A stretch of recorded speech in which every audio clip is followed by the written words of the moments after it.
Alright, so let's take a look at the Glycine Airman. It comes in a pretty standardized box. And there it is in all its glory. It is a gorgeous watch indeed. Let's take a look at it here. Alright. And again, the box, nothing really to write home about, guys. As you can see, it's just, yeah. But look, at the end of the day, what do we do with the box? We just toss it, right? Right in the garbage. So there we go there. All right, so we've got the Glycine Airman.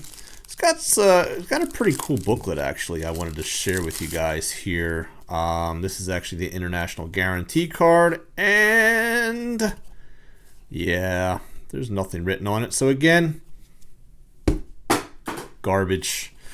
Manual instructions. This is for the automatic, and this one's for the quartz. So we'll put that one aside.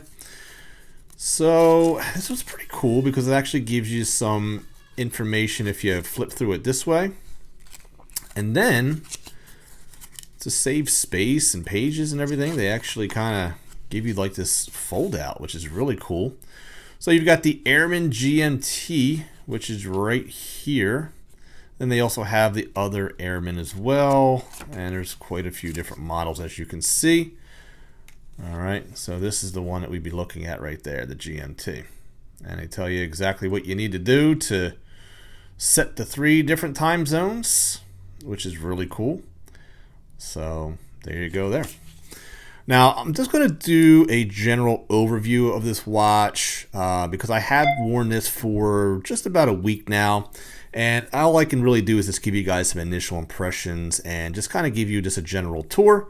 And then in a little while, you know, maybe a month or so, I will do a review on this watch. So first and foremost, I think the obvious thing here is it's got a lot of numbers. We've got a nice stainless steel bezel that actually is fixed until we unscrew this little mechanism right there, and the teeth actually disengage, and now we can twist the bezel either way. So we've got a unidirectional bezel, and it's actually a very smooth gliding one. There's no clicks.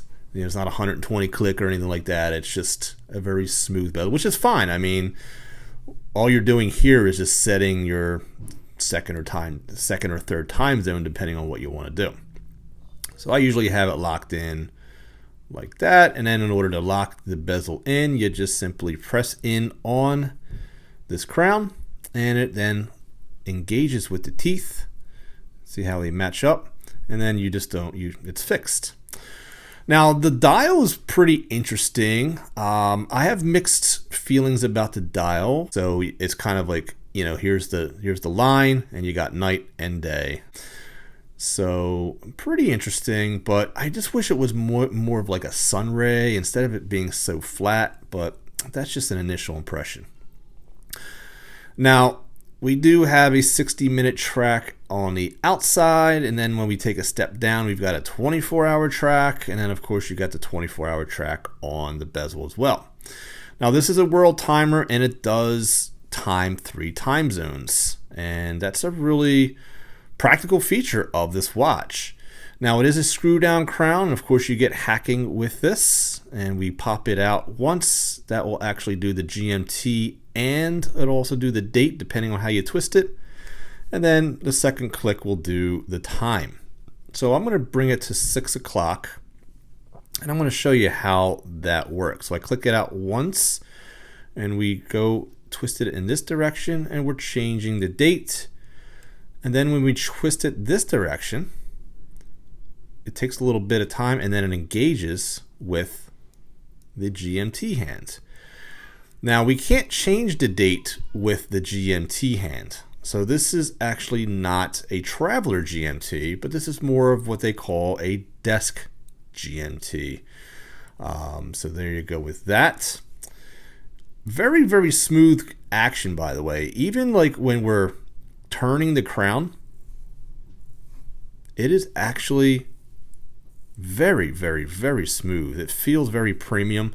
And also when we engage the crown, all we have to do is press it in gently, and it goes right in. When you twist this in, you're not trying to find the engagement point. It actually will twist in immediately. Same with this crown too. It's very, just right away, it feels like quality, and this actually, when you twist it out,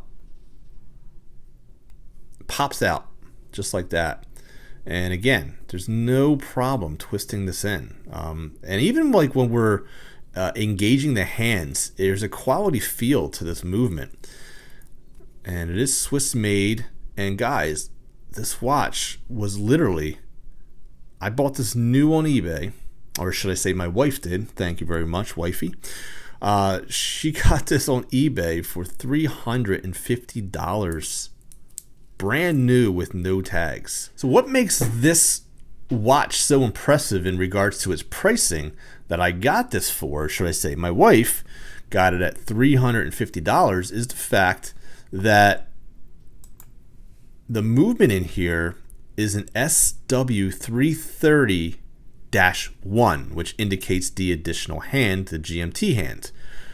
Now, when I was pricing out the SW330 movement, when I was looking at this watch that just came in for review, the SW330 is coming in, the movement by itself, $280. So I have to imagine that the Dash 1 would be a little bit more. So I'm just gonna go off and just say 300. Okay, I could be wrong, but I have to imagine that it's a little bit more money due to the additional complication. With that being said, we're now paying $50 for the remainder of the watch. That, my friends, is why I said this is definitely the bargain of the year, because I could just take this movement out and the movement by itself is like $300. So I'm not done when it comes to the craftsmanship here, because when we take a look at this bracelet even, we've got both brushed and polished. We got brushed in the center links, and we got polishing on these H links, and they're just done really nicely, guys. Love this case back. Love the decoration on the rotor, by the way, with that airplane design. I think that just really sets it all for me. I just think all in all, this watch is really, really done well. For me, the dial could be a little bit more vibrant, have a little bit more depth and not be so flat. But I'm not going to fault it too much, because I do love the handset as well. You've got the syringe style hands, and you get this like propeller like skeletonized GMT hand, and then we get the second hand here that has a counterbalance. Again,